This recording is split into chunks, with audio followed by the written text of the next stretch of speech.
first current affairs we will see is virtual water.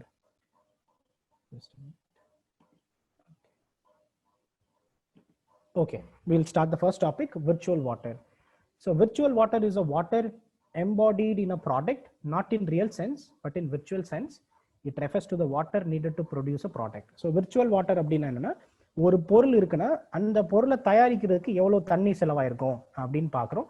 So it refers to the water needed to produce a product. இப்போ ஒரு product produce பண்ணுறோம், அந்த ப்ராடக்ட்டுக்கு let us say 1 liter of water use பண்ணியிருப்போம் அப்படின்னா then that product relates to 1 liter of virtual water. So virtual water அப்படின்னா like நம்ம கண்ணுக்கு தெரிஞ்சது கிடையாது, but in virtual sense that product contains this much of water utilization. Okay, for example இப்போ கீழே கொடுத்துருக்கோம் ரைஸ், 1 கிலோ ரைஸ் உருவாக்குறதுக்கு 3000 liters ஆவரேஜா வாட்டர் தேவைப்படுது அப்படின்னு சொல்றாங்க. முன்னாடி உங்களுக்கு தெரிஞ்சிருக்கும் ரைஸ்க்கு வந்து எப்பவுமே ஸ்டாண்டிங் வாட்டர் இருந்துட்டே இருக்கக்கூடிய ஒரு crop majority of the cropping சீசன்ல. அப்போ அந்த தண்ணி நின்றுட்டே இருக்கணும் அப்படின்னா ஏகப்பட்ட தண்ணி பாய்ச்சிரும். அப்போ ஆவரேஜா எடுத்து பார்க்குறோம் அப்படின்னா இந்தியாவில் 1 கிலோகிராம் ரைஸை ப்ரொடியூஸ் பண்றதுக்கு நம்ம எவ்வளோ இரிகேஷன் தேவைப்படுதுன்னா 3000 liters of water. So this is what virtual water. அப்போ 1 கிலோ ரைஸ் வந்து ஒரு பேக்கெட்டை நான் உங்களுக்கு கொடுத்தேன்னா this 1 kilogram rice packet means there are 3000 liters of water that is utilized for making that particular product. இதுக்கு பேர் தான் virtual water அப்படின்னு concept. Every product has a unique water footprint defined as the total volume of fresh water used to produce the goods and services consumed by the individual or community or produced by the business. So ஒரு ப்ராடக்ட்டுக்காக ஒவ்வொரு ப்ராடக்ட்டுக்கு ஒரு unique water print இருக்கு. இப்போ ரைஸுக்கு 3000 லிட்டரா இருக்கலாம், sugar கேனுக்கு maybe 1 kilogram sugar கேனுக்கு 2000 லிட்டரா இருக்கலாம். இப்படி ஒவ்வொரு ப்ராடக்ட்டுக்கும் ஒரு யூனிக் வாட்டர் பிரிண்ட் இருக்கு. ஸோ வாட்டர் ஃபுட் பிரிண்ட் அப்படின்னா என்ன அர்த்தம்னா அந்த ப்ராடக்டை உருவாக்குற அந்த ப்ராசஸ்ல எவ்வளோ தண்ணியை நம்ம கன்சியூம் பண்ணியிருக்கோம். That is what we mean by virtual water அப்படின்னு சொல்றோம். Now virtual water trade. இப்போ ரீசெண்டா என்ன ஒரு கான்செப்ட் வந்துட்டு இருக்கு அப்படின்னா விர்ச்சுவல் வாட்டர் ட்ரேட் அப்படின்னா என்னன்னா refers to the import and export of hidden water in form of products such as crop products, textiles, machinery, livestock and all of which require water for their production. இப்போ நம்ம வாட்டரை யாரும் export பண்றது கிடையாது, import பண்றது கிடையாது, but ப்ராடக்ட்ஸை நம்ம எக்ஸ்போர்ட் இம்போர்ட் பண்ணிட்டு இருக்கோம். அப்போ விர்ச்சுவல் வாட்டர் ட்ரேடோட அர்த்தம் என்ன, what is the meaning of virtual water trade அப்படின்னு பார்த்தோம்னா there are crop products, textiles, machinery and livestock. இந்த மாதிரி ப்ராடக்டை உருவாக்குறதுக்கு நம்ம நிறைய தண்ணியை செலவு பண்றோம். ஸோ விர்ச்சுவல் வாட்டர் ட்ரேட் அப்படிங்கிறது என்னன்னா இந்த ப்ராடக்ட்ஸ்க்கு எவ்வளவு தூரம் விர்ச்சுவல் வாட்டர் யூஸ் பண்ணியிருப்போம் அப்படின்னு கணக்கு பண்ணி அந்த எவ்வளவு தூரம் நம்ம எக்ஸ்போர்ட் பண்ற ப்ராடக்ட்டையும் பார்க்குறோம், இம்போர்ட் பண்ற ப்ராடக்ட்டையும் பார்க்குறோம். அப்படி பார்க்குறப்போ அப்படி when we see both export and import of a product we will understand எவ்வளவு தூரம் நம்ம வந்து வாட்டரை ட்ரேட் பண்றோம் அப்படின்னு. So that we will call it as virtual water trade. For example, if India exports 1 kilogram of water, 1 kilogram of rice, which means India actually exported 3000 liters of water. So if we are importing from somebody ஒரு product இருக்கு, அந்த ப்ராடக்ட்டுக்கு வந்து 1000 liter of waterனா so when we import that product it actually means we have imported 1000 liters of water. இப்படி ஒரு ப்ராடக்ட்ல when we do the trading, that when we correlate with the virtual water used for the process for production of that goods, then that is called as virtual water trade. So it's not an exact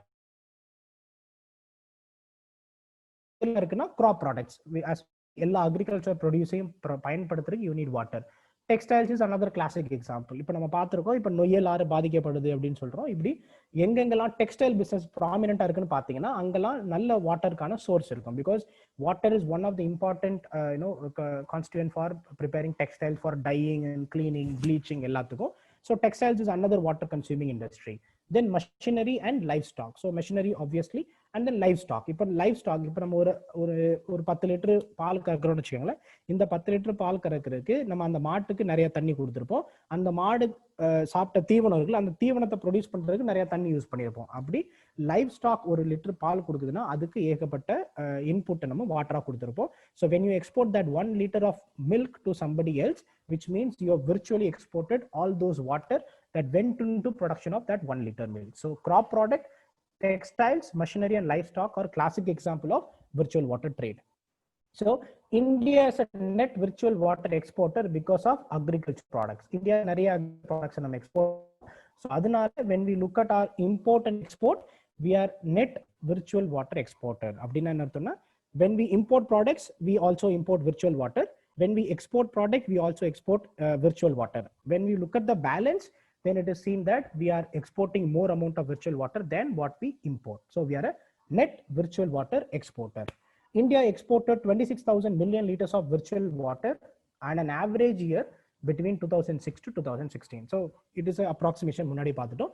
நம்மளோட export quantityயையும் நம்மளோட import quantityயையும் types of goods compute பண்ணி பார்க்கறப்போ it is found out that India on an average every year we are exporting 26,000 million liters of virtual water. Rice was the highest exported food product. So நம்மளோட highest exported food product that has huge virtual water potential எதுன்னு பார்த்தோம்னா obviously rice, followed by buffalo meat and maize. So buffalo meat to India நிறைய export பண்றோம். So rice, buffalo meat and maize இந்த மாதிரியான productsல தான் நம்மளோட majority of the virtual water is exported outside the country. So why are we learning about virtual water அப்படின்னு பார்த்தோம்னா according to the World Footprint Network database, India had the lowest virtual imports of water in the world. So when we look at the World Footprint Network அப்படின்னு ஒரு network இருக்காங்க, they are the ones who are calculating this virtual water trade balance. அப்படி பார்க்குறப்ப India had the lowest virtual imports of water in the world. வேர்ல்ட்லயே virtual import of water ரொம்ப கம்மியா import பண்றது யார் அப்படின்னா இந்தியா தான். Because as you all know இந்தியாவோட main இம்போர்ட்ஸ்லாம் என்னன்னு சொல்லி பார்த்தோம் அப்படின்னா crude oil based products தான். crude oil based productsக்கு generally water is not used. But இந்தியாவோட எக்ஸ்போர்ட்ஸ்ன்னு பார்த்தோம் அப்படின்னு வச்சுக்கோங்களேன், majority of the products are agriculture products, textile products, leather products, footwear products, அது எல்லாமே பயங்கரமான water intensive industry. So India ஓவராலா இருக்கக்கூடிய வேர்ல்ட்லயே கம்மியான விர்ச்சுவல் வாட்டர் இம்போர்ட் பண்றது இந்தியா தான் அப்படின்னு சொல்லியிருக்காங்க. Because we export more amount of water intensive products and we import very less amount of water intensive product. Now this is one graph. This is 1996 to 2005. But this gives an idea of what is the virtual water. So in the விஷயத்துல பாத்தீங்கன்னா the greener ones are the countries which are exporting water. Dark green இருக்க எல்லாமே water export பண்றாங்கன்னு அர்த்தம். அதுக்கப்புறம் yellow are the ones which are almost net, like பெருசா எக்ஸ்போர்ட்டும் virtual waterோட export is almost equivalent to import அப்படின்னா they are in yellow in color. You can see countries like South Africa, Congo, they are on yellow. And then there are countries which are red in color. So orange, red, abdi poga those countries are importing more amount of virtual water than what they export. So netta paatho appadina they are importing more amount of water. So abdi paakrappo India, Brazil, Canada, Australia are countries which are China of course are the countries which are practically exporting virtual water. But the countries like Algeria, Spain, majority of the Europe, Saudi Arabia mari countries la they are net importers of virtual water. So அப்ப என்ன சொல்றாங்க அப்படின்னா it is important நம்ம வெறும் export quantity value அப்படின்னு மட்டும் பார்க்காம அதுக்கு பின்னாடி இருக்க virtual water அப்படிங்கிற கான்செப்டையும் புரிஞ்சுக்கிட்டு India should alter its trade balance so that we do not export more amount of virtual water holding projects. So that is the general idea this whole report is all about. Okay, so that is virtual water.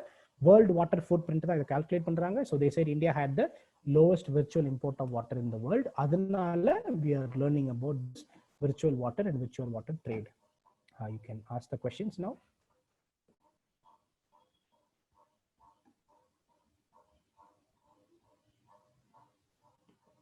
Little louder. Okay, I'll try to speak louder now onwards.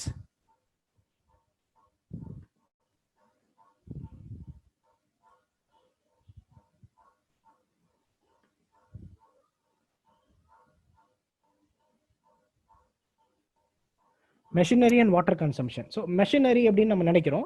ஒரு மெஷினரியை produce பண்ணுறதுக்கு இப்போ நம்ம we use lot of steel. இப்போ steel production ஆகட்டும் இல்லை எந்த ஒரு இண்டஸ்ட்ரியல் ப்ரொடக்ஷன் ஆகட்டும் there is a handsome amount of water that goes into production. இப்போ வாட்டர் இல்லாமல் பெரிய இண்டஸ்ட்ரி இப்போ நிறைய ப்ளீச்சிங் பண்ண வேண்டியிருக்கும், பெயிண்டிங் பண்ண வேண்டியிருக்கும், நிறைய இண்டஸ்ட்ரியல் கூலிங் பண்ண வேண்டியிருக்கும். இப்போ அந்த மாதிரியான நிறைய விஷயங்களுக்கு பாய்லர்ஸ் யூஸ் பண்ணுவாங்க. எல்லாத்துக்குமே ஒரு வகையில் வாட்டர் யூஸ் பண்ணணும். So machinery also leads to a lot of water being used. How to control virtual water? Virtual water பொறுத்த வரைக்கும் கண்ட்ரோல் பண்ணணும்னா water intensive crops export பண்றதை குறைக்கணும். That is the general idea. So when you reduce the water intensive crops being exported, then you generally reduce your virtual water export. But then India வந்து இன்னும் அந்த ஸ்டேஜ்ல இல்ல. We are in a stage where we are trying to promote export as much as possible, but we are trying to get there. But the best way to do is reduce wherever there is a water intensive production is involved. Don't do that as an export. Use it only to meet the local demand. World footprint or water footprint? It is water footprint network, WFN.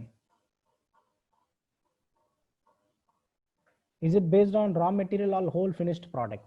ஒன்னு இப்ப rice மாதிரியான raw மெட்டீரியலுக்கே you might use lot of water, or ஒரு ப்ராடக்டோட ரா மெட்டீரியலுக்கு பெருசா water use ஆகாம இருக்கலாம், but அதோட மேனுஃபேக்சரிங் ப்ராசஸ்க்கு நிறைய வாட்டர் யூஸ் பண்ணா then that is also belonging to virtual water. So it is inclusive of the requirement of producing the raw material as well as production of that particular goods also.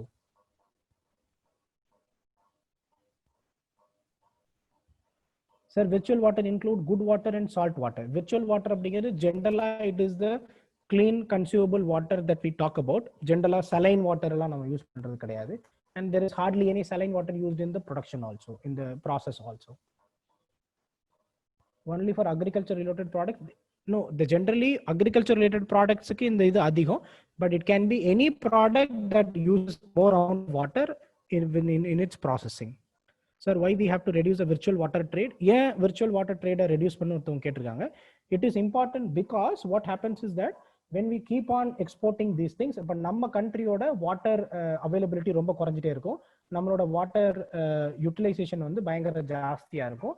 When we go into future, because of climate change, because of climate vagaries, அப்ப என்ன ஆகும் அப்படின்னா suddenly இந்த products எல்லாம் நம்மளால பெருசா ப்ரொடியூஸே பண்ண முடியாம போயிடும். அப்போ practically our whole export will get affected. அப்போ அந்த situation வர்றதுக்கு முன்னாடி நம்மளோட எக்ஸ்போர்ட்ஸை கொஞ்சம் less water intensive exports மாத்திக்கிட்டோம் அப்படின்னா it is much better. So that is the idea. Exports like meat product comes under virtual water. Yes, meat is one of the important component of virtual water trading. Of course, along with agriculture product, this is the first thing. So this is the first topic somebody has asked. Okay, now we'll go to the next topic.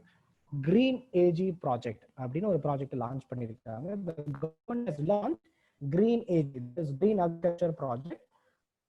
Green AG, that is transforming Indian agriculture for global environmental benefits and conservation of critical biodiversity and the forest landscape in association with global environment facility. So GEF அப்படிங்கிற ஒரு global environment facilityங்கிறது it's a world ஓட premier funding mechanism for environmental related activity. அதை பத்தி கொஞ்சம் பின்னாடி பார்ப்போம். So Indian government என்ன பண்ணிருக்காங்கன்னா கிரீன் அக்ரிகல்ச்சர் ஒரு ப்ராஜெக்ட் லான்ச் பண்ணிருக்காங்க. ஸோ அதோட ஐடியா என்ன அப்படின்னு சொல்லி பார்த்தோம்னா transforming Indian agriculture for global environmental benefits. Indian அக்ரிகல்ச்சரை எதுக்கு டிரான்ஸ்ஃபார்ம் பண்றோம்னா குளோபல் லெவலில் என்வரான்மெண்டல் பெனிஃபிட்டுக்காக, and at the same time conservation of critical biodiversity and forest landscapes. So this is the whole, and then மொத்த ஸ்கீமோட நேம் வந்து கொஞ்சம் லென்த்தியான name. அதை ஷார்ட்டா நிக் நேம் என்ன கூப்பிடுறோம்னா கிரீன் ஏஜி ப்ராஜெக்ட் அப்படின்னு கூப்பிடுறோம். ஸோ இதோட எய்ம் என்ன அப்படின்னா it's AIIMS to bring at least 1,04,070 hectare of farms under sustainable land and water management. So இப்போ இந்தியாவில் நம்ம வந்து லேண்டை ப்ராப்பராக யூஸ் பண்ணுறது கிடையாது, சஸ்டைனபிள் யூஸ் பண்ணுறது கிடையாது, அண்ட் வாட்டரையும் நம்ம எஃபிஷியண்டாக யூஸ் பண்ணுறது கிடையாது. ஸோ ஐடியா என்ன அப்படின்னா almost 1 lakh hectare of farms வந்து சஸ்டைனபிள் லேண்ட் அண்ட் வாட்டர் மேனேஜ்மெண்ட்டுக்கு கொண்டு வருது and ensure 49 million carbon dioxide equivalent sequestered or reduced through sustainable land use and agricultural practices. So இப்போ agricultural practicesல இப்போ நீங்கள் நிறைய இடத்துல பார்த்துருப்பீங்க, Indian government is promoting solar water pump. So அதோட ஐடியா என்ன அப்படின்னா நிறைய எலக்ட்ரிசிட்டி வந்து அக்ரிகல்ச்சர் பம்புக்கு போகுது. அப்போ அந்த எலக்ட்ரிசிட்டி வந்து ஜென்ரலா we produce majority from coal, and அது இல்லாம அந்த மஷின்ஸே they're all polluting in one or the other வே.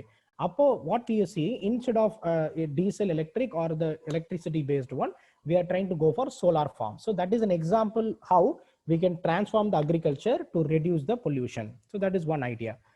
இந்த மாதிரி என்ன பண்ண, ரெண்டாவது வந்து என்னன்னா லைக் பர்னிங் த கிராப் ரெசிடியூ. முன்னாடியே பார்த்திருப்போம், இந்தியாவில் பிளாக் கார்பன் பிரச்சனை ஆகட்டும், அர்பன் பொல்யூஷன் ஆகட்டும், டெல்லி மாதிரியான சிச்சுவேஷனோட பொல்யூஷன் ஆகட்டும், one of the main problem that comes with is burning the agriculture residue in the field. So அந்த burning the agriculture residue in the field விட நிறைய பெஸ்டான ப்ராக்டிசஸ் லைக் மல்ச்சிங் பண்ணலாம். ஸோ அப்போ we are trying to change that mindset. So நம்ம ஒரு பக்கம் solar water bumps அந்த மாதிரியான டெக்னாலஜி அடாப்ட் பண்ணி we are going to go into more greener way of producing electricity that is meant for agriculture. At the same time, we are going to reduce the possibility of like crop residue burning மாதிரியான பாசிபிலிட்டியை குறைச்சு அது மூலியமா என்விரான்மெண்ட்டை save பண்ண try பண்றோம். So we know agriculture is one of the important contributor to the climate change. So அந்த agriculture ப்ராக்டிசஸை sustainable ப்ராக்டிசஸாக மாற்றுறது தான் கிரீன் அக்ரிகல்ச்சர் ப்ராஜெக்டோட idea. Okay, like 49 million carbon dioxide equivalent sequestered or reduced பத்தி பார்த்துட்டோம். சோலார் வாட்டர் பம்ப் அண்ட் அதே மாதிரி வந்து ரெடியூசிங் த கிராப் ரெசிடியூஸை பர்ன் பண்ணுறதுன்னு சொல்லிட்டு. So how do you sequester அப்படின்னு பார்த்தோம். வாட் இஸ் கார்பன் சீக்வஸ்ட்ரேஷன் அப்படின்னா, கார்பன் வந்து அட்மாஸ்பியர்ல இருக்கு, அதை அர்த்துக்குள்ள அனுப்புறதுக்கு பேர் தான் we generally call it sequestration. So இந்த சீக்வஸ்ட்ரேஷன், கார்பன் சீக்வஸ்ட்ரேஷன் அப்படின்னு என்ன மீன் பண்றோம்னா, இந்தியாவில் one example is agroforestry. So இந்தியாவில் we are trying to promote agroforestry. இந்த அக்ரோ ஃபாரஸ்ட்ரி அதிகமாக நடக்கிறப்போ we'll be able to sequester a lot of carbon that is there in the atmosphere. So the idea is, one, to reduce the emission, at the same time we have to sequester already existing emission in the atmosphere. So idu mooliyama we are planning to reduce 49 million carbon dioxide equivalent வந்து either sequestration பண்ண போறோம் அல்லது reduce பண்ண போறோம். எதனாலனா green agriculture projects நால. Now the project will be implemented in collaboration with the Food and Agriculture Organization. So நம்ம முன்னாடி பார்த்துட்டோம், இதோட ஃபண்டிங் வந்து GAF-ல இருந்து வருது. But Indian government, that is union ministry of environment, forest and climate change is going to implement the scheme. Like இவங்க தான் இம்ப்ளிமெண்டேஷன்ல ஹெல்ப் பண்றாங்க. யார் கூட சேர்ந்துன்னா, in association with food and agriculture organisation FAO கூட சேர்ந்து. இந்தியாவில் இனிஷியலா we have identified 5 states. இந்த 5 ஸ்டேட்ஸ்ல தான் இந்த கிரீன் அக்ரிகல்ச்சர் ப்ராஜெக்ட்ஸ் இம்ப்ளிமெண்ட் பண்ண போறோம். ஸோ நம்பர் 1 இஸ் மத்திய பிரதேஷ், சம்பல் லேண்ட்ஸ்கேப். ஸோ மத்திய பிரதேஷ் இருக்கக்கூடிய சம்பல் ரீஜன் இருக்கக்கூடிய லேண்ட்ஸ்கேப்பை we have identified for this mission. மிசோரம்ல டம்பா லேண்ட்ஸ்கேப். ஸோ டம்பான்னு ஒரு ரீஜன் இருக்கு, அந்த லேண்ட்ஸ்கேப்ல. ஒடிசால சிம்லிபால் லேண்ட்ஸ்கேப், ஒடிசாவோட சிம்லிபால் ரீஜன். ராஜஸ்தானோட desert national park landscape and உத்தராகண்டோட கார்பெட் ராஜாஜி லேண்ட்ஸ்கேப். ஸோ இந்த 5 டிஃப்ரெண்ட் டைப் ஆஃப் லேண்ட்ஸ்கேப்ஸை சூஸ் பண்ணியிருக்கோம். எதுக்காக அப்படின்னு சொல்லி பார்த்தோம்னா, இந்த 5 டிஃப்ரெண்ட் டைப்ஸ் ஆஃப் லேண்ட்ஸ்கேப்ஸ்ல we are going to do it as a pilot ப்ராஜெக்டா பண்ண போறோம். இந்த 5 ஸ்டேட்ஸ்ல we are going to implement this green agriculture projects so that we can sustainably use this land resources and water resources. At the same time, we can reduce or sequester the carbon emission also. So 5 state and 5 landscape ஞாபகம் வச்சுக்கோங்க. Now this project is funded by Global Environment Facility. So முன்னாடி பார்த்துட்டோம், Indian government இது யாரோட funding ஹெல்ப்போட green agriculture project பண்ண போறாங்கன்னா, Global Environment Facility. While the Department of Agriculture, Cooperation and Farmers Welfare is a national executing agency. இந்தியாவில் லோக்கல்ல implement பண்ண போறது department of agriculture, cooperation and farmers welfare. At the same time funding எங்கிருந்து நம்ம பெருசா வரப்போகுது அப்படின்னா, Global Environment Facility. So what do you mean by Global Environment Facility அப்படின்னு பார்த்தோம்னா, Global Environment Facility was established on the eve of 1992 Rio Earth Summit to help tackle our planet's most pressing environmental problem. So 1992ல Rio Earth Summit பண்ணோம். அந்த Rio Earth Summitக்கு அப்புறம் நம்ம UNCCD, UNCBD அப்படின்னு ஏகப்பட்ட environmental conventions கொண்டு வந்தோம். The main problem with the convention is who is going to fund those convention. இந்த conventionsக்கு யாரு பணம் கொடுக்கிறது அப்படின்னு பார்த்தோம்னா, so the general idea is developed countries should contribute the money for the developing countries and least developed countries for adopting to environmental standard. So அந்த ஒரு ஐடியாவை create பண்ணோம். அப்போ இந்த எல்லா யூஎனோட கன்வென்ஷன்ஸ்க்கும் ஃபண்டிங் பண்றதுக்காக we created an umbrella network. அந்த நெட்வொர்க்குக்கு பேர் தான் Global Environment Facility. So this is the world's highest amount of environmental funding எல்லாமே யார்கிட்ட இருந்து வரும்னா, Global Environment Facility, because they are the primary funders of UNCBD, UNCCD மாதிரி, UNFCCC மாதிரி யூஎனோட எல்லா environmental related conventionsக்கும் main funding comes from Global Environment Facility. Now இந்த Global Environment Facility ஃபைனான்சியலா யாரு வந்து இதுக்கு ட்ரஸ்டியா இருக்காங்கன்னா, வேர்ல்ட் பேங்க் தான் அதுக்கு ட்ரஸ்டியா இருக்காங்க. World bank serves as the Global Environment Facility's trustee, administering the GEF Trust Fund. இந்த ஃபண்ட் அவங்க தான் பார்த்துக்கிறாங்க. வரவு செலவு கணக்கெல்லாம் யார் பார்த்துக்கிறாங்கன்னா, வேர்ல்ட் பேங்க் தான் பார்த்துக்கிறாங்க. So that idea is what we call Global Environment Facility. So now Department of Agriculture, Cooperation and Farmers Welfare தான் இந்தியாவில் இம்ப்ளிமெண்ட் பண்றாங்க with the help of funding from Global Environment Facility. And இதுக்கு யார் technical support பண்றாங்கன்னா, Food and Agriculture Organization is doing the technical support. இந்தியாவில் 5 states and 5 landscapes நம்ம இது பண்ணியிருக்கோம். மத்திய பிரதேஷ் சம்பல் லேண்ட்ஸ்கேப், மிசோரம்ல டம்பா லேண்ட்ஸ்கேப், ஒடிசால சிம்லிபால் லேண்ட்ஸ்கேப், ராஜஸ்தான்ல டெசர்ட் நேஷனல் பார்க் லேண்ட்ஸ்கேப், உத்தராகண்ட்ல கார்பெட் ராஜாஜி லேண்ட்ஸ்கேப். ஸோ நம்மளோட ஐடியா என்னன்னா, ஒரு பக்கம் sustainable land and water management பண்றோம், இன்னொரு பக்கம் கார்பன் டை ஆக்சைடை எதர் சீக்வஸ்ட்ரேஷன் பண்றோம் இல்ல ரெடியூஸ் பண்றோம் அதோட எமிஷனை. So this idea is what we call green AG project. Now you can ask your questions.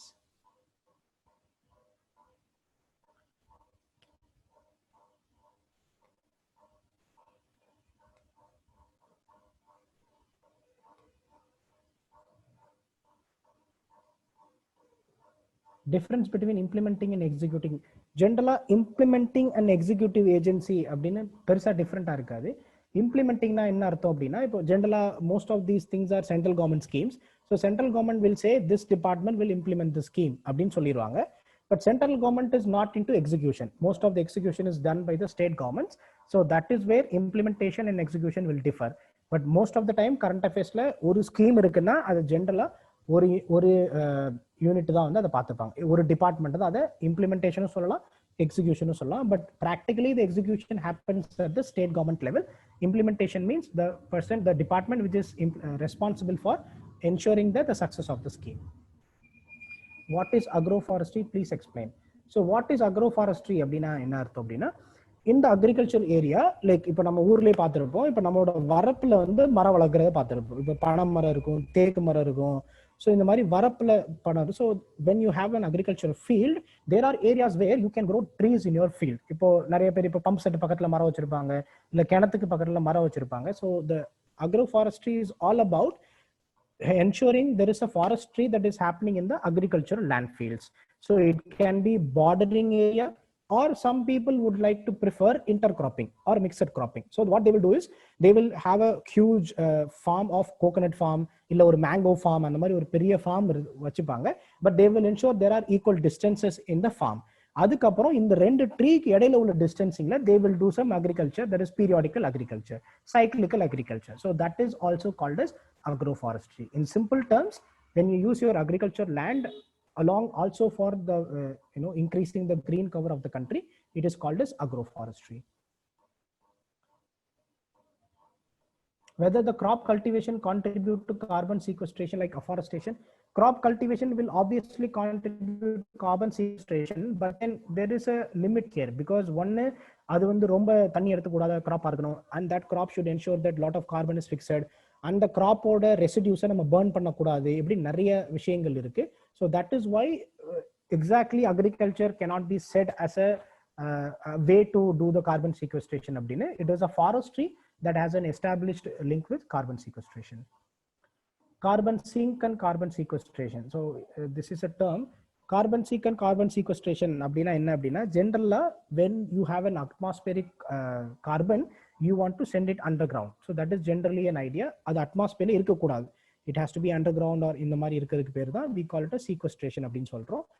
Carbon sink அப்படினா like ocean is a carbon sink. அப்படினா என்ன அர்த்தம்னா, ocean can hold carbon, like, and that is what you call by carbon sink. Carbon sink is a place where you can store carbon. Carbon sequestration is a way to ensure that the atmospheric carbon is sent into a carbon sink. That is called what you call sequestration அப்படின்னு சொல்றோம். How to reduce methane emission in agricultural activity? There are a lot of ways to reduce methane emission in agricultural activity. That if you want, I'll put it in town hall. We don't have that much time to discuss. Okay. Pilot project means, pilot project அப்படினா என்ன அப்படினா, like there are projects which will not be implemented all over India from day one. So they will pick up certain areas, they will implement the scheme, they will see what is the positives and negatives, and then they will go on to implement it all over the country. So that those kind of projects which are done experimentally, we call them as pilot projects. Okay, now we will go to next topic. Okay, next topic is status of agriculture, status of tiger co-predators and prey in India 2018. So உங்களுக்கு தெரியும், every 4 years India is doing the tiger census, and the tiger census la 2018 was a very very comprehensive census. So 2018 was a very very comprehensive census. So 2006 la நம்ம ஒரு proper tiger census start பண்ணோம், then 2010, 2014, 2018. 2018 நம்ம நிறைய டேட்டாவை collect பண்ணோம், which we are still assessing. அந்த டேட்டாவை இன்னும் நம்ம ரிப்போர்ட்ஸா கன்வெர்ட் பண்ணிட்டு இருக்கோம். அந்த டேட்டாவை பேஸ் பண்ணி இன்னும் நிறைய ரிப்போர்ட்ஸ் ரிலீஸ் பண்ணிட்டே இருக்கோம். அப்படி status of tiger co predators and prey in India 2018 அப்படின்னு ஒரு ரிப்போர்ட்டை இந்த வருஷம் ரிலீஸ் பண்ணிருக்கோம் ஜூலை 29க்கு. எதுக்காக அப்படின்னா to celebrate the international tiger day. July 29 obviously is international tiger டே. அந்த டைகர் டேவை செலிப்ரேட் பண்றதுக்காக 2018 சென்சஸ்ல நமக்கு கிடைச்ச டேட்டாவை 2006, 2010, 2014, 2018 இந்த 4 டைகர் சென்சஸோட டேட்டாவையும் கொலேட் பண்ணி ஒரு காம்ப்ரிஹென்சிவ் ரிப்போர்ட்டை ரிலீஸ் பண்ணியிருக்காங்க 2020ல. That report is what we call status of tiger co-predators and prey in India 2018. So இது எதெல்லாம் பத்தி பேசுதுன்னா it talks about status of tigers, co-predators like leopard is a co-predator, then you have got there are wild dogs who are co-predators, there are foxes which are co-predator அப்படின்னு. So இந்த tiger மாதிரியே அந்த லேண்ட்ஸ்கேப்ல இருக்கக்கூடிய மற்ற co-predators பத்தியும் பேசுது. And prey in India, இந்த tiger மாதிரி இருக்கக்கூடிய co-predator as well as prey species in India எவ்வளவு தூரம் நல்லா இருக்கு அப்படின்னு பார்க்குறோம். The report assesses status of tigers in terms of spatial occupancy and the density of individual populations across India. ஒன்று ஒவ்வொரு தனித்தனி ரீஜன்ல எந்த அளவுக்கு டைகர்ஸ் இருக்கு அப்படின்னு பார்க்க. இப்போ நார்த் ஈஸ்ட்ல எவ்வளோ இருக்கு, சவுத் இந்தியாவில் எவ்வளோ இருக்கு, சென்ட்ரல் இந்தியாவில் எவ்வளோ இருக்கு அப்படின்னு. அண்ட் அது இல்லாமல் density of individual population across India. ஒவ்வொரு பாப்புலேஷன் ஒவ்வொரு நேஷனல் பார்க்குள்ளேயும் எவ்வளோ டைகர் பாப்புலேஷன் இருக்கு, அது இன்க்ரீஸ் ஆயிருக்கா, டிக்ரீஸ் ஆயிருக்கா, இல்லை ஸ்டேபிளா இருக்கா அப்படின்னு. It is a comprehensive report. It is yesterday I tried to read the report to take some points here.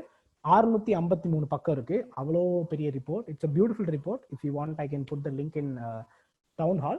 658 pages report, but it talks in detail about ஒவ்வொரு tiger ரிசர்வ்லையும் என்ன மாதிரி டைகர் பாப்புலேஷன் இருக்கு, எவ்வளோ இருக்கு, எந்த அளவுக்கு ஸ்டேபிளா இருக்குன்னு.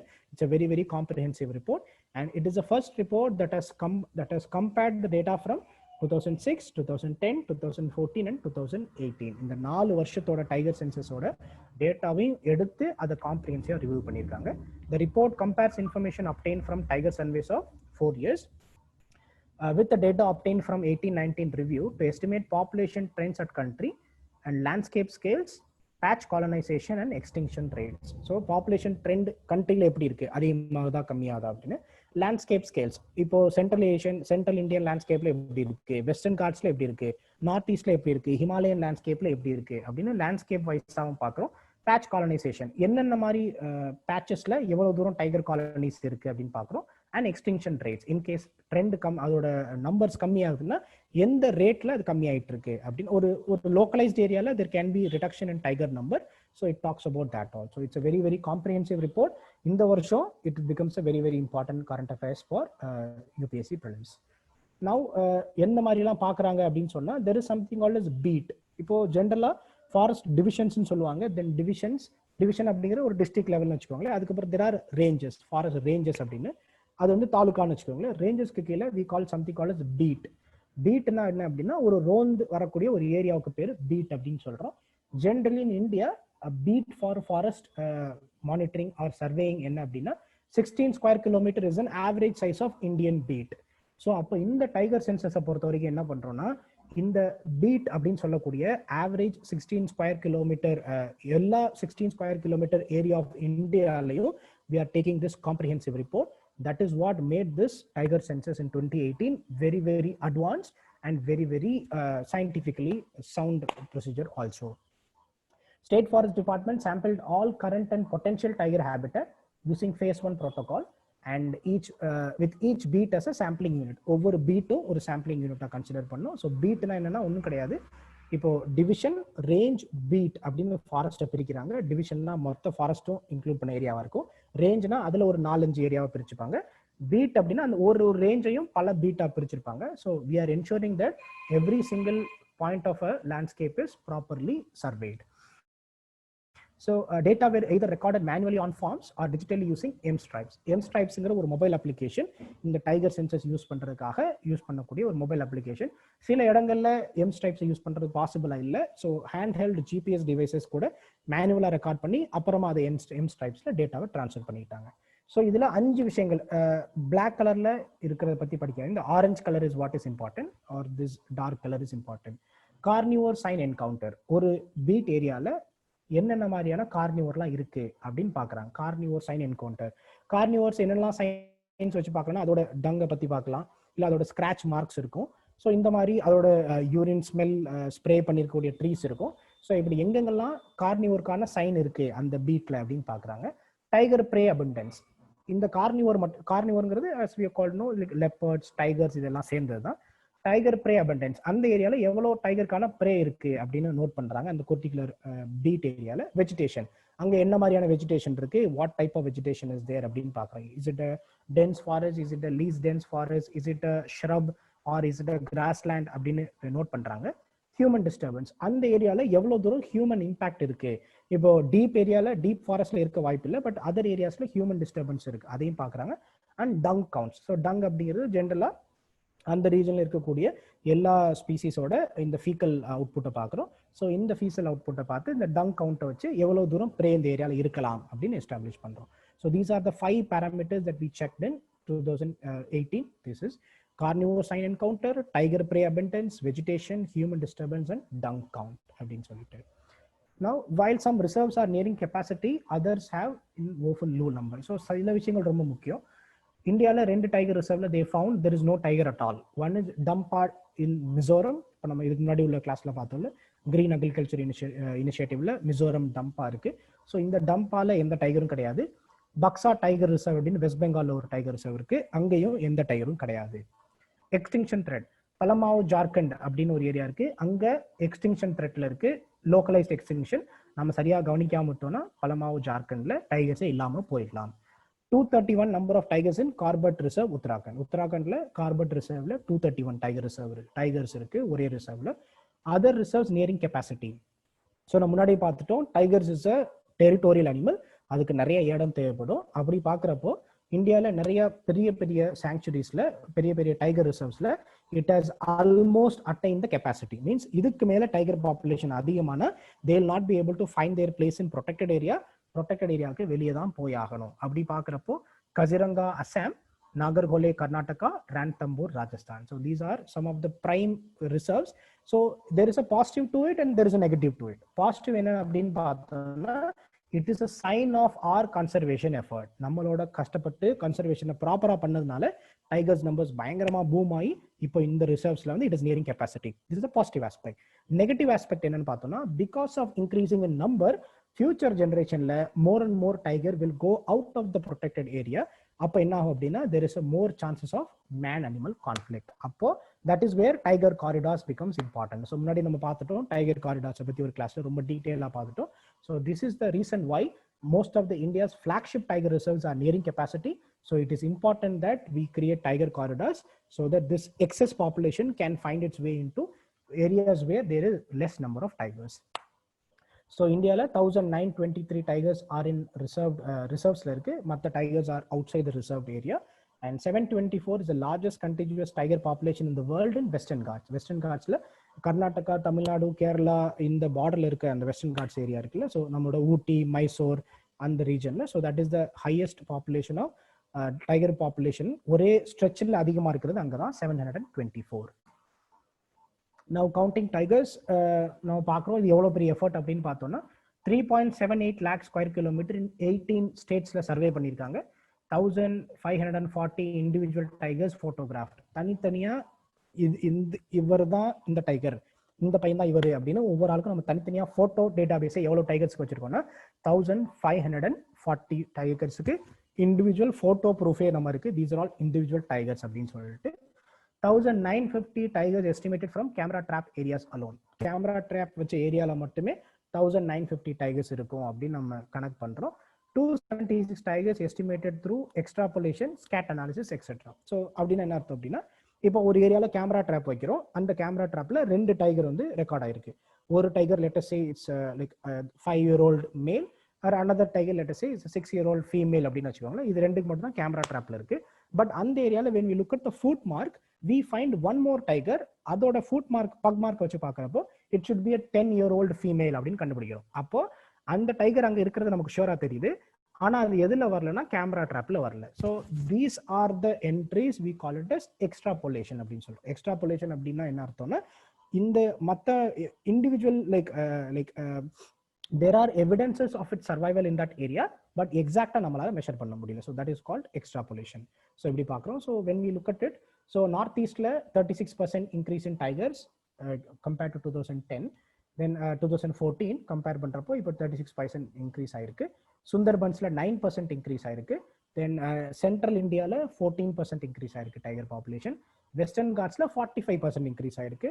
And Shivalik gangetic plain, that is Uttarakhand, UP, Bihar ரீஜனில் there is a 37% increase. So இப்படி ஒவ்வொரு லோக்கலைஸ்ட் லேண்ட்ஸ்கேப்லையும் ஒவ்வொரு லோக்கலைஸ்ட் இண்டிவிஜுவல் டைகர் ரிசர்வ்லையும் அப்படின்னு it is a highly scientific way of finding the data.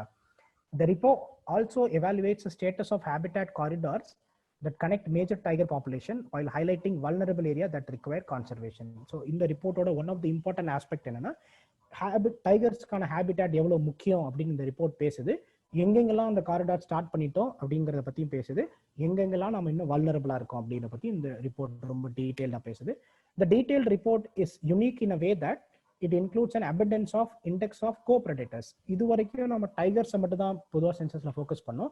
This time we have gone ahead and we thought we will try to do the co-predator number also. Co-predator na leopard மாதிரியான மற்ற co-predators அந்த ஃபாரஸ்ட்ல எவ்வளவு இருக்குன்னு we are trying to calculate that one also. And other species sex ratio of tigers carried out by the camera traps for the first time. So first time நம்ம என்ன பண்றோம், ஹியூமன்ஸ்க்கு எப்படி sex ratio measure பண்றோமோ அதே மாதிரி டைகர்ஸோட sex ரேஷியோவையும் measure பண்ணி பார்க்குறோம்.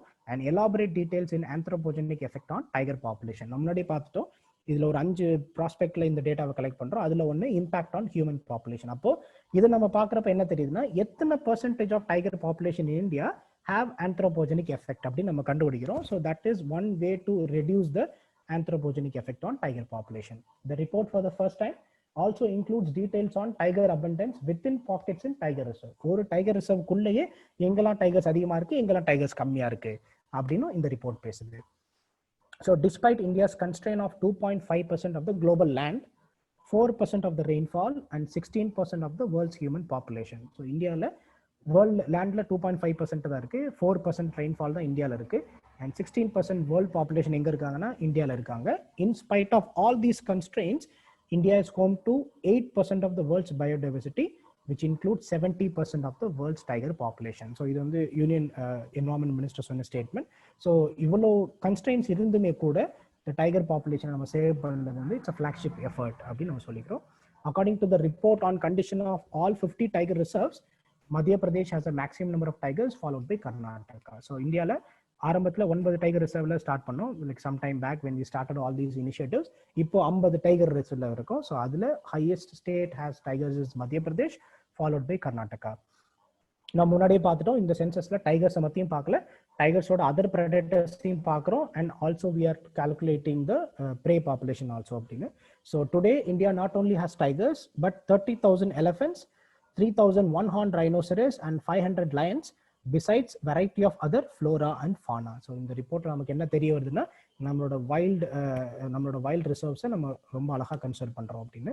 In 2010, with the tigers number at an all-time low, India along with other tiger range countries has committed to doubling the number of wild tigers at St. Petersburg Declaration on Tiger Conservation. So 2010ல tiger ranging population இருக்க எல்லா கண்ட்ரீஸும் சேர்ந்து என்ன ஒரு முடிவு எடுத்தாங்கன்னா, we have to double the tiger population அப்படின்னு நம்ம ஒரு உறுதிமொழி எடுக்கிறோம். ஸோ அந்த உறுதிமொழியை இந்தியா என்ன பண்றோம்னா காப்பாத்திருக்கோம். So according to 2018 tiger census, the tiger population in India at the time of St. Petersburg summit was 1,706. Number of tigers in India estimated to have increased to 2,967. அப்படின்னு நம்ம இன்னைக்கு நம்மளோட tiger ரிசர்வ்ல census 2018 census data 2,967 and up from 2,226 in 2014. So 2010ல 1,706 இருந்துச்சு, 2014ல 226 இருக்கு, இப்போ 2,967. So India is well on its way to achieve the நம்மளோட wild tigers நம்பரை double ஆக்கணும் அப்படிங்கிற நம்பர்ல Saint Petersburg declaration on tiger கன்சர்வேஷன்ல இந்தியா வந்து ப்ராமினென்ட்டா செயல்பட்டு இருக்கு அப்படின்னு அர்த்தம். So this is what we call status of tiger copredators and prey in India 2018. இந்த ரிப்போர்ட் ரொம்ப காம்ப்ரிஹென்சிவான ரிப்போர்ட், அதனால I have taken the highlights of the report. இவ்வளவு படிச்சா போதும், but it is important to remember certain things. Why can't we move them to Buxa and Dampa where tigers are extinct? Yeah, that is what we call. இதுக்கு தான் நம்ம என்ன சொல்றோம் அப்படின்னு சொல்லி பார்த்தோம்னா டைகர் ரீலோகேஷன் அப்படின்னு சொல்றோம். ஸோ இதுல தெரியுது. So we will look at the possibility. அந்த பாசிபிலிட்டியை பார்த்துட்டு we will try to see if we can move certain tiger population from wealthy area to not so wealthy areas.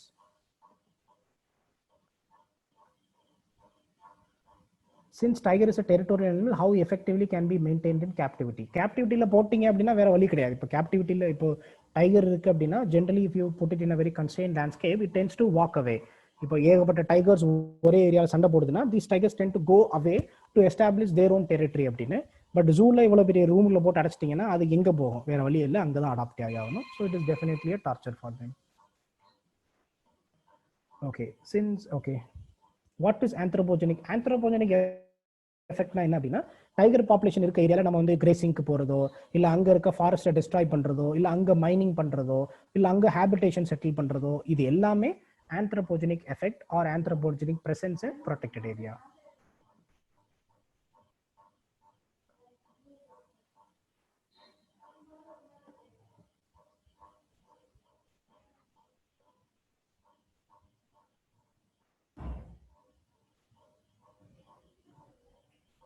Let us look at the questions. What happened to those that were originally in Buxa and Dampa? Like there are two possibilities. One அவங்க போச்சிங்ல இருந்திருக்கலாம், இல்ல these tigers could have moved to some other area. இப்போ Buxar tiger reserve அப்படிங்கிறது ஒரு பயங்கரமான tea plantations அதிகமாக இருக்கக்கூடிய ஒரு ஏரியா. இட் இஸ் பூட்டானோட பார்டரிங் ஏரியாவில் இருக்கு. So these tigers might have migrated to Bhutan also. So Buxa is a classic example where these tigers would have come to some other protected area, or they would have migrated to Bhutan, or they might have been poached. So there are a lot of reasons why some tiger reserve may not have tigers at all.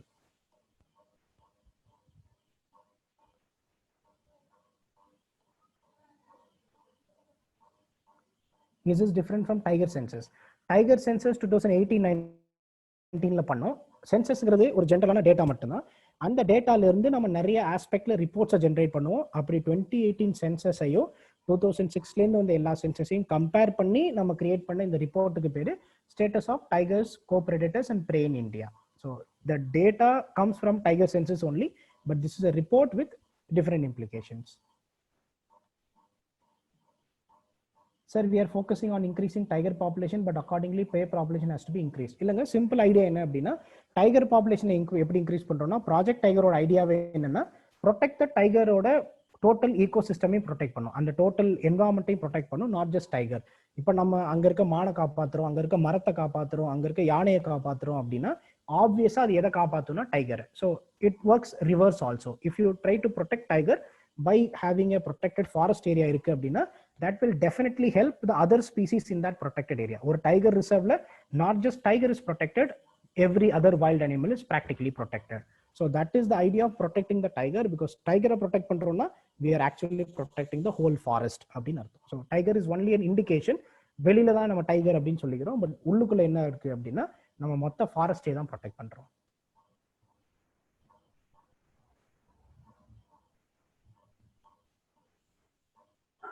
Cubs are not included in the individual tiger category. That I'm not 100% sure. I'll check and say. Somebody is asking cubs include பண்றோமா இல்லையா அப்படின்னு. Sir, but tiger occupied areas are decreasing. அதாங்க இப்போ விஷயம் என்ன அப்படின்னா, டைகரோட occupy பண்ணியிருக்க நம்மளோட ப்ரொடெக்டட் ஏரியா வந்து டிக்ரீசிங் ஆகிட்டே இருக்கு. பட் ஆனால் என்ன அப்படின்னா, நம்ம tigers are either getting restricted to one corner of a protected area, or they are trying to move away from the protected area. இப்பவே இந்தியால almost 30% tigers are not in protected area, they are outside the protected area. So அந்த மாதிரியான விஷயங்கள் இருக்கு. So that is why we are trying to take the tiger census ஓட ஐடியாவே என்னன்னா, to understand எதெல்லாம் இன்னும் ப்ரொடெக்ஷன் அதிகமாக தேவைப்படுற ஏரியா, எந்த ஏரியால நம்பர் அதிகமாகுது, எந்த ஏரியால கம்மி ஆகுது, கம்மி ஆகிற ஏரியால என்ன பண்ணலாம். ஸோ இது எல்லாமே தான் it is a recent. Is St. Petersburg Declaration a time-bounded project? Yes, St. Petersburg Declaration on Tiger Conservation நெட்ல போட்டு பார்த்தீங்கன்னா வரும். TX2 அப்படின்னு ஒரு இதுக்கு கான்செப்டுக்கு பேரு. ஸோ அதில் நிறைய டைம் லைன்ஸ்லாம் இருக்கு, எப்படி எப்படி எதாவது அச்சீவ் பண்ணணும் அப்படின்னு. தேர் ஆர் ஃபேக்சுவல் இன்ஃபர்மேஷன், நீங்க பார்த்தீங்கன்னா தெரியும். பேட்ச் காலனைசேஷன் அப்படின்னா என்ன அர்த்தம்னா, ஒரு ப்ரொடெக்டட் ஏரியால எந்தெந்த பேட்ச்ல டைகர் காலனிஸ் இருக்கு, எந்தெந்த பேட்சஸ்ல டைகர்ஸ் ப்ரிஃபர் பண்றதே கிடையாது லிவ் பண்றதுக்கு. That idea is what we call patch colonization. Patch colonization ஒன்றும் இல்லை, ஒரு இந்தியா மேப்பை போட்டு நிறைய பேட்சஸ் உருவாக்கும். இந்த ஒரு குறிப்பிட்ட ஏரியாவை ஷேட் பண்ணி இந்த ஏரியாவில் டைகர்ஸ் இருக்கு, ஒரு குறிப்பிட்ட ஏரியாவை ஷேட் பண்ணி இங்க டைகர்ஸ் இருக்கு அப்படின்னு. That is what you call patch colonization. How the camera trap is reliable? Camera trap is reliable because you get a physical photograph of a tiger. இப்போ நான் வந்து ஒரு காட்டில் 100 டைகர் இருக்கு அப்படின்னு சொன்னா நீங்க நம்புவீங்க, நம்பாம மாட்டீங்க. பட் 100 டிஃப்ரெண்ட் டைகர்ஸோட போட்டோவை காமிச்சேன் அப்படின்னா, இங்க எடுத்த போட்டோவை காமிச்சா கண்டிப்பா நீங்க நம்பி தான் ஆகணும். So camera trap is the best way of identifying a tiger. And once அந்த கேமரா ட்ராப் எடுத்ததுக்கு அப்புறம் கேட்ராட் அப்படின்னு ஒரு CATRAT கேட்ராக்ட் அப்படின்னு ஒரு சாஃப்ட்வேர் இருக்கு. அந்த சாஃப்ட்வேர் என்ன பண்ணும் அப்படின்னா, இந்த இண்டிவிஜுவல் டைகர் எப்படி நம்மளோட ஃபிங்கர் பிரிண்ட் சென்சார் இருக்கோ, இப்போ நம்ம ஃபிங்கர் பிரிண்ட் வச்சோடனே இது நம்ம ஃபோன் கண்டுபிடிக்குது இல்லை, அந்த மாதிரி இந்த டைகர்ஸோட உடம்புல இருக்க pattern are unique to each tiger. So what you have to do is you just take a picture. இந்த கேமரா ட்ராப்ல இந்த பக்கமும் பிக்சர் எடுக்கும், அந்த பக்கமும் பிக்சர் எடுக்கும். இந்த பிக்சரை they will put it in a frame. அந்த கேட்ராக்ட்ங்கிற சாஃப்ட்வேர் என்ன பண்ணும் அப்படின்னு சொல்லி பார்த்தோம்னா, இட் டென்ஸ் டு அது வந்து ஒரு ப்ராப்பரான ஸ்டாண்டர்ட் ஃபார்மேட்டுக்கு மாத்துது. அந்த standard ஃபார்மேட்டுக்கு மாத்துறப்போ we can compare whether இப்படி ஒரு டைகர் நம்மளோட டேட்டா பேஸ்ல இருக்கா இல்லையா. இருந்துச்சுன்னா இட் வில் சே இந்த டைகர் தான் இது அப்படின்னு அதால ஈஸியா சொல்லிட முடியும், இல்லைன்னா சொல்ல முடியாது. It is like Aadhaar registration. இப்போ நீங்க ஆதார் பேஸ்டா ஏதோ ஒரு இடத்துல போறீங்க, உங்களோட ஆதார் நம்பர் வச்சுட்டு உங்க ஃபிங்கர் பிரிண்ட் வச்ச உடனே ஆதார் டேட்டா பேஸ் சொல்லுதுல இது நீங்களா இல்லையான்னு சொல்லி கன்ஃபார்ம் பண்ணது இல்லை. அதே மாதிரி இந்த இது வந்து நம்ம டைகர்ஸோட பேட்டர்னை வச்சு that software will be able to understand which one is tiger which is already there in the accounts இல்ல புதுசா உள்ள ஒரு டைகரா அப்படின்னு கண்டுபிடிச்சிடலாம். Difference between CaTRAT and MSTrIPES. CaTRAT அப்படின்னா என்ன அப்படின்னா, this is a software that is used to compare the tiger pattern. இதோட வேலை என்னன்னா, இந்த கேமரா ட்ராப்ல இருந்து போட்டோ எடுத்துட்டு அதை கம்பேர் பண்ணி இது ஒரு யூனிக்கான டைகரா இல்ல ஆல்ரெடி இருக்கிற டைகரா அப்படின்னு கண்டுபிடிக்கிறதுக்கு உள்ள சாஃப்ட்வேருக்கு பேரு கேட்ராக்ட். எம்ஸ்ட்ரைப்ஸ்னா என்னன்னா, இந்த டைகர் சென்சஸ் போறப்போ டேட்டாவை என்டர் பண்றதுக்கு யூஸ் பண்ற இந்த அப்ளிகேஷனுக்கு பேரு எம்ஸ்ட்ரைப்ஸ். Is the report released by MOFCC?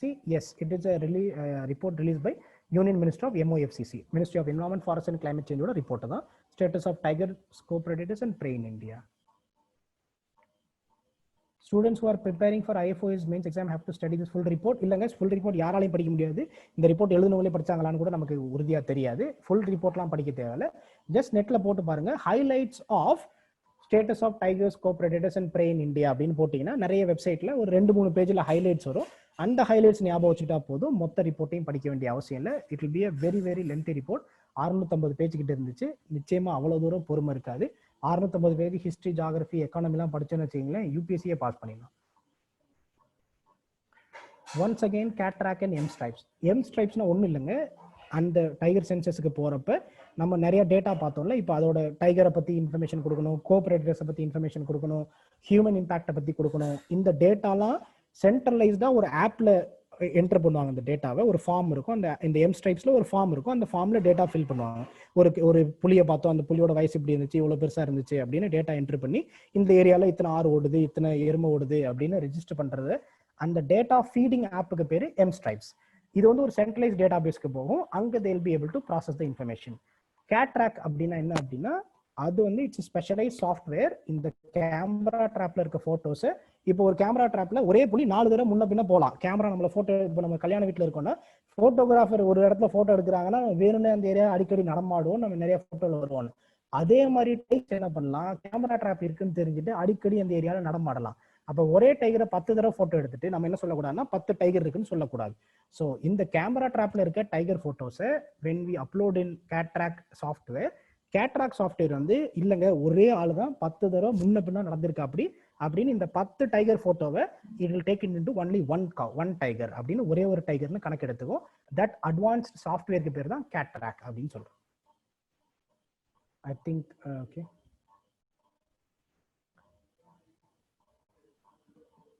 Global tiger forum இப்போ செயின்ட் பீட்டர்ஸ்பர்க் டிக்ளரேஷன்ல கிரியேட் பண்ண ஒரு இனிஷியேட்டிவ் பேர் தான் குளோபல் டைகர் ஃபோரம் அப்படின்னு சொல்றோம். These are all factual information, you can check in internal. Now let us go to the next topic. Global e-waste monitor 2020. So what is e-waste அப்படின்னு பார்த்தோம்னா, it refers to all items of electrical and electronic equipment and its parts that have been discarded by owners as waste without the intent of reuse. So e-waste எப்படி define பண்றோம்னா, ஒன்று அது electrical and electronic எக்யூப்மெண்ட்டாக இருக்கணும். It's parts, ஒன்று அந்த எக்யூப்மெண்ட்டாக இருக்கலாம், இல்லை அந்த ஒரு டிவியாக இருக்கலாம், இல்லை டிவியோட பார்ட்டாக இருக்கலாம்.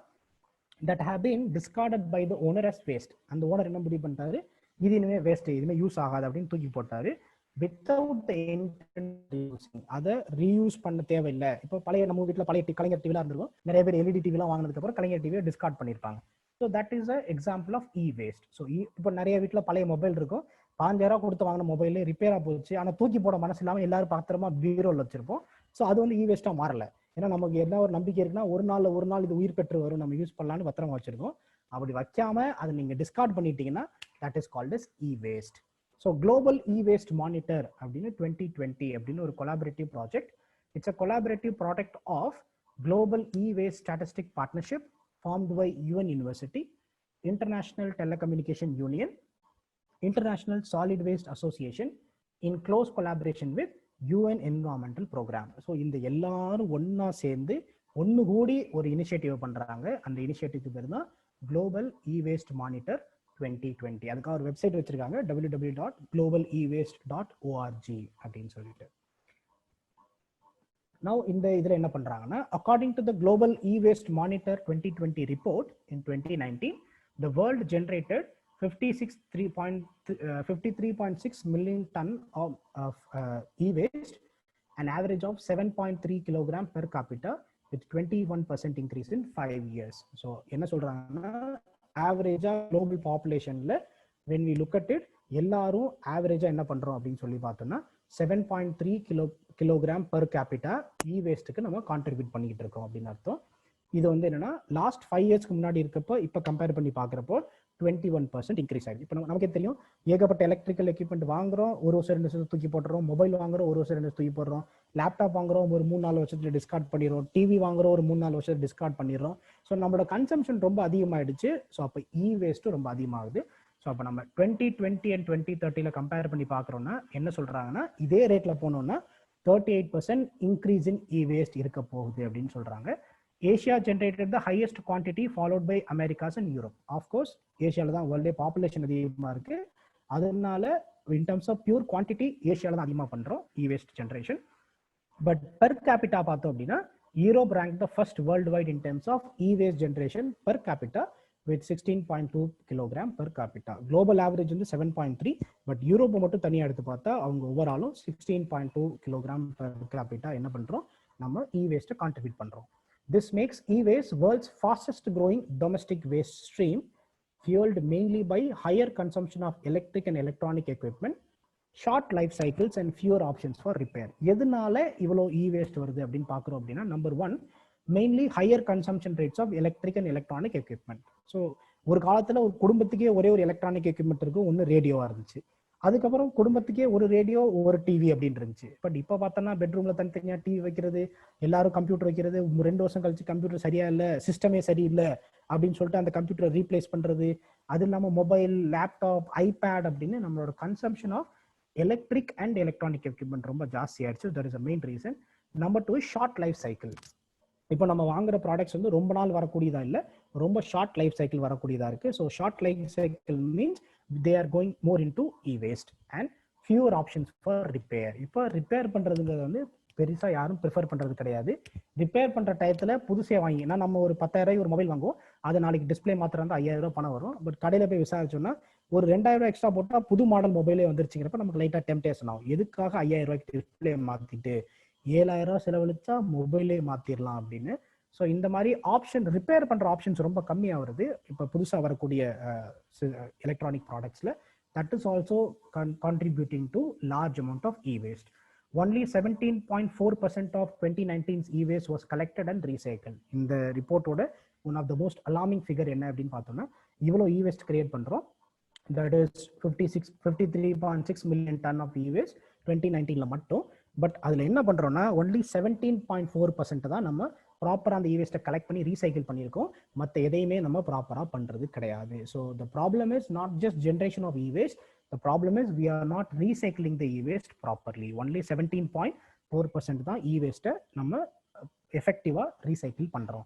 இந்த 17.4% ஞாபகம் வச்சுக்கோங்க, எங்கேயோ ஒரு எஸ்ஏல யூஸ் ஆகும், இல்லை எங்கோ ஒரு மெயின்ஸ் ஆன்சர்ல இ-வேஸ்ட்டை பத்தி எழுதுறப்போ, இல்லை ஒரு எங்கோ ஒரு எஸ்ஏல என்வரான்மெண்ட்டை பத்தி ஒரு எஸ்ஏ எழுதுறப்போ 2019ல இந்த ரிப்போர்ட்டை பொறுத்த வரைக்கும் 17.4% தான் இ-வேஸ்ட்டை ரீகலெக்ட் பண்றோம் அப்படின்னு நம்ம சொல்றப்ப அந்த ஃபேக்ட்டுக்கே ஒரு மரியாதை வரும். இப்போ நம்மளா ஒரு அடிச்சு விடுறோம்னு வச்சுக்கோங்க, only 10% of the e-waste is recycled அப்படின்னு எழுதுறதை விட we can say that because of according to Global E-Waste Monitor 2020 report, 17.4% of 2019 e-waste is collected and recycled அப்படிங்கிறப்போ திருத்துறவங்க கண்ணில் ஜெல வச்சுருவாங்க. இந்த பையன் எவ்வளவு தூரம் நம்பிக்கை வச்சு இவ்வளோ பெரிய ஃபேக்ட் எழுதியிருக்கான் அப்படி. நீங்கள் மொத்தமே உங்களுக்கு ஒரே ஒரு ஃபேக்ட் தான் தெரியல இ-வேஸ்ட்டை பற்றி, பட் தெரிஞ்ச வித்தையே மெயின்ஸில் இறக்குறது ரொம்ப முக்கியமான ஒரு விஷயம். ஸோ அதனால இந்த ஃபிகரை ஞாபகம் வச்சுக்கோங்க. 17.4% of e-waste is only collected and recycled.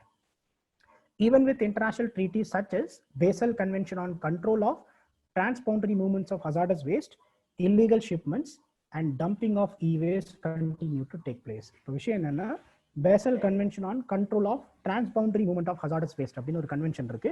அந்த கன்வென்ஷன் கீழே இ-வேஸ்ட்டை நம்ம கண்ட்ரோல் பண்ணலாம். பட் இவ்வளவு இந்த மாதிரி ட்ரீட்டிஸ் இருந்தாலுமே கூட illegal shipment and dumping of e-waste continue to take place. உலகம் ஃபுல்லாக இருக்க டெவலப்டு கண்ட்ரிஸ் விவரமா என்ன பண்றாங்கன்னா, ஒரு பெரிய கண்டெய்னரை பிடிச்சி அந்த கண்டெய்னர்ல எல்லா இ-வேஸ்ட்டையும் அடைச்சு உங்களுக்காக நாங்கள் ஒரு மிகப்பெரிய கிஃப்ட் கொடுக்குறோம் அப்படின்னு மாதிரி என்ன பண்றாங்க, developing கண்ட்ரிஸ்க்கு அனுப்பிடுறாங்க.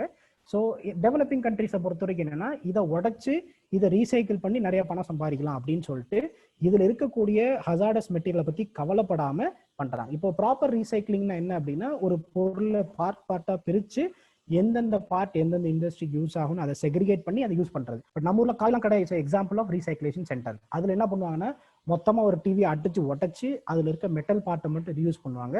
the moment you break it, the moment you release the hazardous gases, அதுக்கப்புறம் அந்த இ-வேஸ்ட்டை நம்ம ரீசைக்கிள் பண்ணியும் பிரயோஜனம் இல்லை, பண்ணாட்டியும் பிரயோஜனம் இல்லை. பட் நம்ம என்ன பண்றது, சயின்டிஃபிக்கா இந்த ரீசைக்ளிங்கை பண்றது கிடையாது. So proper scientific safe disposal of hazardous வேஸ்ட்டை நம்ம பண்றது கிடையாது. ஸோ இன்டர்நேஷனல் கன்வென்ஷன்ஸ் இருந்துமே கூட இ-வேஸ்ட்டை இன்னுமே டெவலப்பிங் கண்ட்ரீஸ்க்கு திருட்டுத்தனமா கண்டெய்னர்ல வச்சு அனுப்பிட்டு தான் இருக்காங்க. So this is the information that is released in global e-waste monitor 2020. ஏகப்பட்ட பேர் இன்வால்வ் ஆயிருக்காங்க. Global e-waste statistic partnership formed by UN university, international telecommunication union, international solid waste association in collaboration with யுஎன்இபியோட சேர்ந்து இந்த ரிப்போர்ட்டை release பண்ணியிருக்காங்க. This report is what we call Global E-Waste Monitor 2020. Okay, now we will be able to take the questions.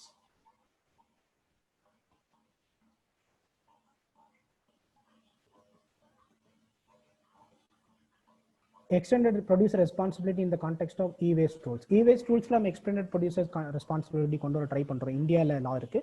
இது global இதனால அத பத்தி பேசல. பட் இதுல நிறைய ஐடியாஸ் கொடுக்குறாங்க எப்படிலாம் பண்ணலாம் அப்படின்னா, அதுல extended producer responsibility is obviously one important responsibility.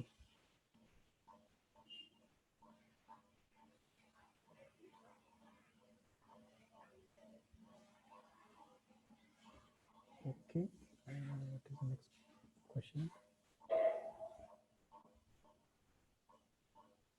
Red mercury, I don't know exactly about red mercury. I will see and I will check if there is anything called as red mercury.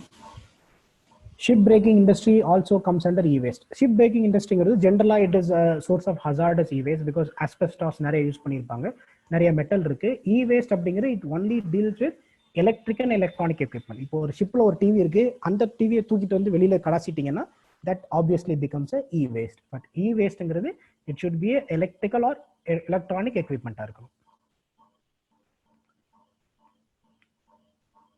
Difference between electric and electronic, நல்ல கேள்வி. இப்போ ஒரு பல்புங்கிறது வந்து ஒரு எலக்ட்ரிக்குங்க, அது வந்து டைரக்டா கரண்ட்ல ஒர்க் ஆகுது. எலக்ட்ரானிக் அப்படின்னு நம்ம இங்க என்ன மீன் பண்றோம்னா, அதுக்கு ஒரு சர்க்கியூட் போர்டு இருக்கும், அந்த போர்டு மூலியமா ஒரு விஷயத்த பண்ணும். இப்போ டிவி, மொபைல் இதெல்லாம் we call it as electronic devices அப்படின்னு சொல்றோம். இப்போ ஃபேனு, லைட் எல்லாம் we call it as electric devices அப்படின்னு சொல்றோம்.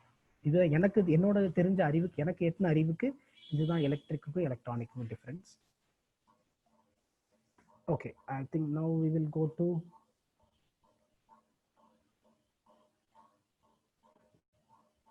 now we will go to next topic, that is breaking the plastic wave. இப்போ e-waste பத்தி பார்த்துட்டோம், அடுத்து plastic wave பத்தி பார்க்குறோம். A comprehensive assessment of pathways towards stopping ocean plastic pollution அப்படின்னு ஒரு பெரிய பேர். அது நம்ம நிக் நேம் என்ன வச்சு கூப்பிடுறோம்னா breaking the plastic wave அப்படின்னு ஒரு அனாலிசிஸ்க்கு பேர் சொல்றோம். அந்த ரிப்போர்ட்டுக்கு பேர் என்ன, A comprehensive assessment of pathways towards stopping ocean plastic pollution released presents comprehensive and startling research by systemic அப்படின்னு ஒரு ஆர்கனைசேஷன் இருக்காங்க. அவங்க along with the Pew Charitable Trust, PUW, Pew Charitable Trust கிடையாது, Pew Charitable Trust and systemic, இந்த ரெண்டு அசோசியேஷனும் சேர்ந்து ஒரு பெரிய காம்ப்ரிஹென்சிவ் ரிசர்ச்க்கு அப்புறம் ஒரு ரிப்போர்ட்டை ரிலீஸ் பண்ணியிருக்காங்க. finding that without immediate and sustained action, annual flow of plastic into the ocean could nearly triple by 2040. So இப்போ என்ன சொல்றாங்கன்னா, இப்போ இருக்கிற லெவலுக்கு நம்ம வந்து இந்த ஓஷனுக்குள்ள போற பிளாஸ்டிக்கை தடுக்கல அப்படின்னா பை 2040 இப்போ இருக்கக்கூடிய ஆனுவல் ஃப்ளோவை விட 3 மடங்கு அதிகமாயிரும் பை 2040 அப்படின்னு. Because we are dumping more and more plastic waste into ocean atmosphere. So இந்த ரிசர்ச்சை பண்ணது யாருன்னா Systemiq and the Pew Charitable Trust அப்படிங்கிற 2 ஆர்கனைசேஷன் சேர்ந்து பண்ணியிருக்காங்க. இதுக்கு பிரேக்கிங் த பிளாஸ்டிக் வேவ் அப்படின்னு பேர் வச்சிருக்காங்க. Braking the plastic wave is a global analysis using first of its kind modeling shows that we can cut annual flows of plastic into ocean by about 80% in the next 20 years by applying existing solutions and technology. பொதுவா இந்த மாதிரி ரிப்போர்ட்ல என்ன சொல்லுவாங்கன்னா, அவ்வளவுதான் மொத்தமா முடிய போகுது, என்விரான்மெண்டே அழிய போகுது அந்த மாதிரி தான் சொல்லுவாங்க. இவங்க பாசிட்டிவா ஒரு விஷயம் சொல்லியிருக்காங்க. என்னன்னா, இதே ரேஞ்சில் போச்சுன்னா கண்டிப்பா பூமாதேவி பழைக்கிறதுக்கு எந்த வாய்ப்பு இல்லை அப்படின்னு. பட் பாசிட்டிவா என்ன சொல்றாங்க அப்படின்னா, நெக்ஸ்ட் 20 இயர்ஸ்ல புதுசா இந்த டெக்னாலஜி நம்ம கண்டுபிடிக்காட்டியுமே கூட பரவாயில்ல, இருக்கிற சொல்யூஷன்ஸையும் இருக்கிற டெக்னாலஜிஸையும் யூஸ் பண்ணியே நெக்ஸ்ட் 20 இயர்ஸ்ல நம்மளோட annual flow of plastic into ஓஷனை 80% வரைக்கும் குறைக்கலாம் அப்படின்னு சொல்லியிருக்காங்க. அப்படின்னு என்ன அர்த்தம்னா, நம்ம இனிமேல் ரொம்ப ரிசர்ச் பண்ணணுங்கிற அவசியம் கூட கிடையாது. இந்த பிளாஸ்டிக் வேவை பொறுத்த வரைக்கும் நம்ம என்ன பண்ணா போதும் அப்படின்னா, இருக்கிற டெக்னாலஜிஸையும் இருக்கிற சொல்யூஷனையும் ஒழுங்கா இம்ப்ளிமெண்ட் பண்ணாலே போதுமானது.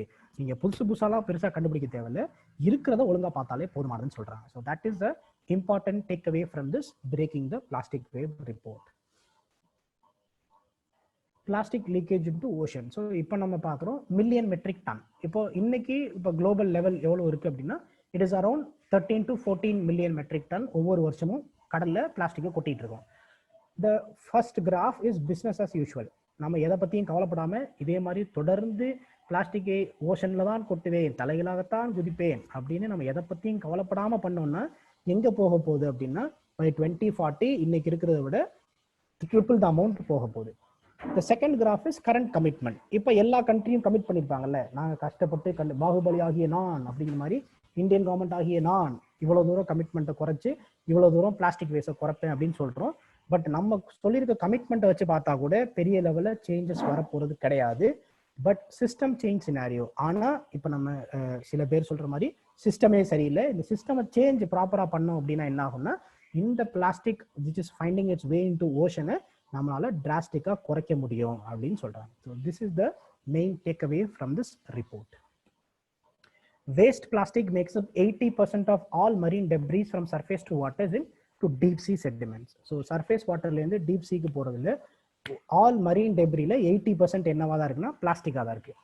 Under the influence of solar UV radiation, wind, currents and other natural factors, plastic fragments into small particles termed as microplastics. That is plastic smaller than 5 millimeter or nanoplastic, plastic smaller than 100 nanometer. நம்ம முன்னாடி பார்த்துட்டோம் micro plastic வந்து எவ்வளவு தூரம் ஓஷன்ல இருக்கக்கூடிய குட்டி குட்டி மீன் சுவாசிக்கிறப்ப அதுக்குள்ள போயிடுது. அந்த மீனை சாப்பிட்ற பெரிய மீனுக்கு வருது, பெரிய மீனை சாப்பிட்ற பெரிய மீனுக்கு வருது. அந்த மீனை கஷ்டப்பட்டு வறுத்து பொரிச்சு இலையில அழகா வச்சு சாப்பிட்ற நமக்கும் அதோட இம்பாக்ட் வந்துடும். ஸோ எவ்ரிபடி இந்த food chain is going to be affected because of biomagnification. So இந்த பிளாஸ்டிக்ஸ் வந்து கடலுக்குள்ள போகுது because of solar radiation, because of wind, because of current. இப்படி எல்லா பார்ட்டிகல்ஸ்னாலையும் இந்த பிளாஸ்டிக் குட்டி குட்டி பார்ட்டிகல்ஸாக பிரியுது. when they become very small particles, they are more and more impactful on the ocean ecosystem. Stemming the tide of plastics entering the ocean will require a combination of approaches, including limiting plastic use. ஒன்று plastic யூஸை limit பண்ணணும், ரெண்டாவது improving waste collection. அப்படி நம்ம பிளாஸ்டிக்கை use பண்ணால் கூட அதை ப்ராப்பராக ரீசைக்கிள் பண்ணணும். இன்ஃப்ராஸ்ட்ரக்சர், இந்த பிளாஸ்டிக்ஸை ரீசைக்கிள் பண்ணுறதுக்கு இன்ஃப்ராஸ்ட்ரக்சர். இப்போ நிறைய அட்வான்ஸ்ட் கண்ட்ரிஸ் என்ன பண்ணிட்டாங்கன்னா, பப்ளிக் ஸ்பேசஸ்ல என்ன இருக்குன்னா, there are machines where you can drop your plastics. அந்த பிளாஸ்டிக்ஸ் வந்து என்னன்னா ப்ராப்பராக கலெக்ட் பண்ணி அதை வந்து ரெகுலராக ஒருத்தவங்க வந்து அந்த பிளாஸ்டிக்ஸை மட்டும் தனியாக கலெக்ட் பண்ணிட்டு போய் அதை ரீசைக்கிள் பண்ணி அதை ப்ராப்பராக யூஸ் பண்ணுறாங்க. இப்போ நிறைய கண்ட்ரீஸ்ல வந்து இப்போ ஒரு வாட்டர் பாட்டில் உள்ள விட்டீங்க அப்படின்னா ₹1 உங்களுக்கு அந்த மிஷின் காசு தரும், ஒரு பிளாஸ்டிக் பாட்டில் விட்டீங்கன்னா. இந்த மாதிரி நிறைய கண்ட்ரீஸ்ல என்கரேஜ் பண்ணுறாங்க இன்ஃப்ராஸ்ட்ரக்சர் பில்ட் பண்ணி. எதுக்காகனா to collect the waste plastic. Then management and expanding recycling. இன்னைக்கு நம்ம இருக்கக்கூடிய ரீசைக்ளிங் முன்னாடி பார்த்துட்டோம், ரொம்ப கம்மியான கெப்பாசிட்டியில் தான் ரீசைக்கிள் பண்ணுறோம். we should increase more and more into recycling, particularly in the countries where most of the plastic originates. எங்க பிளாஸ்டிக் ரொம்ப யூஸ் பண்றாங்களோ அங்க இந்த ரீசைக்ளிங்கை அதிகமாக யூஸ் பண்ணணும். ஸோ இந்த ரிப்போர்ட் சொல்றது என்னன்னா, பை 2040 இப்போ நம்ம இருக்கிற லெவல்லே போனோம் அப்படின்னா நம்மளோட annual flow of plastic into ocean ட்ரிப்பிளாக மாறப்போகுது.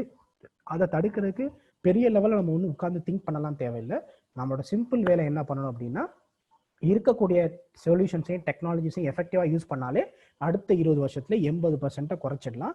அப்போ என்ன அர்த்தம் அப்படின்னா the government should come with more and more infrastructure, more and more programs to ensure the waste பிளாஸ்டிக்கை ப்ராப்பராக ரீசைக்கிள் பண்ணணும். இதோட ப்ரொடக்ஷனே குறைக்கணும். இப்போ இந்தியா சிங்கிள் யூஸ் பிளாஸ்டிக்கை பேன் பண்ண ட்ரை பண்ணுறோம். It's a good initiative. அந்த மாதிரி சிங்கிள் யூஸ் பிளாஸ்டிக்கே பேன் பண்ணணும், இருக்கிற பிளாஸ்டிக்ஸை ப்ராப்பராக ரீயூஸ் பண்ணணும், பிளாஸ்டிக் வேஸ்ட் ஓஷனுக்கு போகாமல் தடுக்கணும். So that is the whole idea behind this concept of breaking the plastic wave in India. So now you can ask your questions. Now this will be the last class. So there is only one more topic, and the topic I think there is a possibility of teaching top 75 or top 50 current affairs edukadukana vaayippugal irukku. I am still in talks with Karthik sir. If it materializes, then I'll be able to come back to teach some more current affairs which is important for this year prelims. மற்றபடி இந்த என்னோட தரப்புல இருந்தே என்வரான்மெண்ட்டுக்கான current affairs முடிஞ்சிருச்சு இந்த வருஷத்துக்கு. Last ஜூன்லேருந்து இந்த ஜூலை வரைக்கும் மூச்சு திணற கிளாஸ் எடுத்திருக்கோம். So these are important topics. இதை ரெகுலராக படிங்க, இதை ரிவைஸ் பண்ணுங்க. இது இல்லாமல் மற்ற நீங்கள் ரெகுலராக ஃபாலோ பண்ணுற மெட்டீரியல்ஸில் இருக்கக்கூடிய என்வரான்மெண்டல் கரண்ட் அஃபேர்ஸையும் படிங்க. டெஃபினட்டாக this is not enough, but this will cover most of the important topics. August current affairs இப்போதான் ஆகஸ்டே நடந்துகிட்டே இருக்கு. நடக்கிறப்பவே இப்போ அடுத்த 15 நாளைக்கு என்ன நடக்கும் அப்படின்னு யோசிச்சு சொல்ற அளவுக்கு எனக்கு டைம் மிஷினும் கிடையாது, எனக்கு அதுக்கான அறிவும் கிடையாது. ஸோ அதனால ஜூலை வரைக்கும் போதும், ஆகஸ்ட் படிக்கணுங்கிற அவசியம் கிடையாது. பட் பின்னாடி if some release institution release the August month current affairs ஒரு தடவை ரீட் பண்ணிக்கோங்க. That is definitely helpful. But class அவசியம் கிடையாது. Till July most of the important thing is done. Bioaccumulation and biomagnification சும்மா கூகுளே போட்டு பாருங்க, what is the difference between bioaccumulation and biomagnification அப்படின்னு. You will get a lot of answers. அது அவ்வளோ கஷ்டமான topic கிடையாது. If possible for conventions and protocols, convention and ப்ரோட்டோகால்ஸுக்கு mostly they'll be a material they'll most probably release. அது போதும்னு நினைக்கிறேன். அதில் நடத்துறதுக்கு பெருசாக ஒன்றும் கிடையாது. It's all about reading the facts and understanding who is doing what.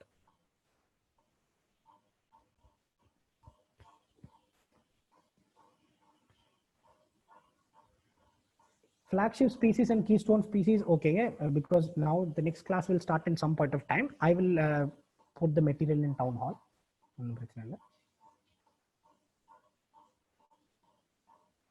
Micro beads and microplastic. Micro beads அப்படிங்கிறது they are all created, அது வந்து கஷ்டப்பட்டு கிரியேட் பண்ணி ஒரு டூத் பேஸ்ட்லயோ இல்லை ஒரு க்ரீம்லயோ ஆட் பண்ணக்கூடிய ஒரு மேனுஃபேக்சர்டு மெட்டீரியலை we call it as micro beads அப்படின்னு சொல்றோம். அது வந்து it is a subset of microplastic. மைக்ரோபிளாஸ்டிக்ங்கிறது you can manufacture it or it can be naturally forming, like it because of like destructuring of some existing plastic. So microbead is a concept under microplastic. மைக்ரோபீடுங்கிறது நம்மளா உருவாக்கி ஒரு விஷயத்துல ஸ்பெசிஃபிக்காக சேர்க்கறது. Microplastic அப்படிங்கிறது ஜென்ரலா it is not something that we created. நம்ம பிளாஸ்டிக் தான் கிரியேட் பண்ணுவோம், அது டிகிரேட் ஆகி மைக்ரோபிளாஸ்டிக்காக மாறுது. So that is a difference between microplastic and microbeads. What is the probability of static question in environment? Environmentல ஒரு 2-3 கொஸ்டின் ஸ்டாட்டிக் கொஸ்டின் கேட்கறதுக்கு வாய்ப்பு இருக்கு. ஸோ உங்களுக்கு வந்து எந்த புக் படிக்கிறீங்களோ அதை படிங்க, இல்லை ஆன்லைன்ல நிறைய மெட்டீரியல் இருக்கும், இல்லை உங்க கிளாஸ் மெட்டீரியல் இருக்குன்னா அதை யூஸ் பண்ணுங்க. அது படிச்சா போதுமானது. But majority of the questions in environment will come from current affairs. But ஆனாலும் 2-3 கொஸ்டின் வந்து ஸ்டாட்டிக்ல இருந்து வரக்கூடிய வாய்ப்பு இருக்கு. பட் இப்போ நம்ம கரண்ட் அஃபேர்ஸ் நடத்துறப்ப நிறைய ஸ்டாட்டிக்கும் பார்த்துருக்கோம். So that will be okay. But என்னோட பெஸ்ட் சஜஷன் என்ன, உங்களோட கிளாஸ் மெட்டீரியல் யூஸ் பண்ணுங்க. Because most of the environmental books are very thick. எனக்கு அதை தூரம் படிக்கிறதுக்கான பொறுமைகள் இருந்ததில்லை. நீங்கள் பொறுமை இருந்தால் தாராளமாக படிங்க. அப்படி இல்லைன்னா உங்கள்ட்ட இருக்கக்கூடிய கிளாஸ் மெட்டீரியல் யூஸ் பண்ணுங்க. That will most probably suffice. Class material plus environmental current affairs. Can we get the recording of all your classes? That I think Aram has to decide. We can ask Karthik sir for that. African cheetah introduction into Mysore Zoo isn't a part of cheetah introduction. இல்லைங்க, ஜூவை பொறுத்த வரைக்கும் என்னன்னா இது வந்து excite to conservation. ஜூவை பொறுத்த வரைக்கும் என்ன அப்படின்னா கேப்டிவ் ப்ரீடிங்காக இந்த மாதிரிலாம் கொண்டு வராங்க. இப்போ நம்ம ஊர்ல ஆப்பிரிக்கன் சீட்டா கொண்டு வரதோ, இல்லை அவங்க ஊர்ல நம்ம ஊர்ல இருந்து அதிகமாக இருக்கக்கூடிய புலி, இங்க இருக்கக்கூடிய 1 ஹார்ன் ரைனோசரஸ் இதெல்லாம் நம்ம அனுப்பி வைக்கிறதோ எல்லா ஊர்லயும் நடக்கிறது. ஏன்னா ஒரு ஊர்ல இருக்க ஜூல நிறைய டிஃப்ரெண்ட் ஸ்பீசிஸ் இருந்தால் நிறைய பேர் வந்து அதை பார்ப்பாங்க அப்படிங்கிறதுக்காக. அது வந்து கான்சர்வேஷன்ல பொதுவாக பார்ட் கிடையாது. unless it is a part of captive breeding program. சில ஜூஸ்ல என்ன பண்ணுவாங்கன்னா captive breeding programs ரன் பண்ணுவாங்க. அப்படி ரன் பண்ணா it can be said is a conservation methodology. மற்றபடி அது வந்து ஜென்ரலி ஒரு பப்ளிக்கு வர்றப்போ ஒரு இன்ட்ரெஸ்ட் இருக்கு. மைசூர் ஜூக்கு நீங்க அடிக்கடி போயிருப்பீங்க, புதுசா ஒரு ஆப்பிரிக்கன் சீட்டா வந்திருக்குன்னு கேள்விப்பட்ட உடனே திரும்பவும் போக ட்ரை பண்ணுவீங்கல்ல, அந்த மாதிரி ப்ராஸ்பெக்டுக்காக கொண்டு வந்தாங்கன்னா அது வந்து பெரிய லெவலில் கான்சர்வேஷன் எஃபர்ட் கிடையாது. It is only an excited conservation.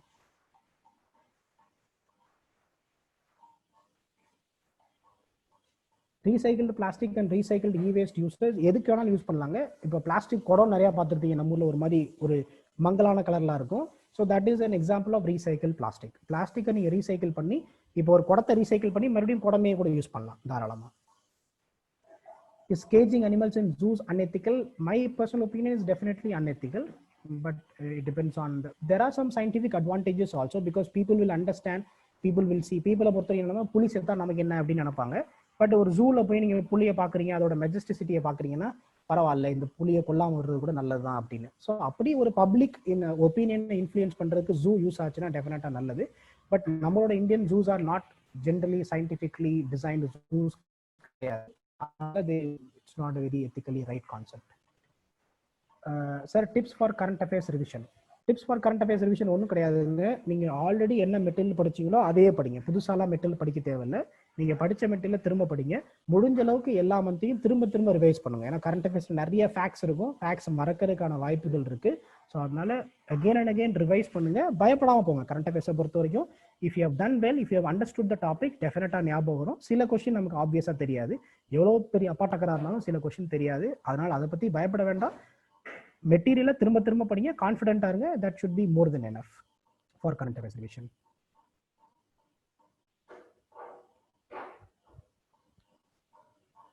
Okay, so I think we have come to the end of the session. Thank you very much for all your support.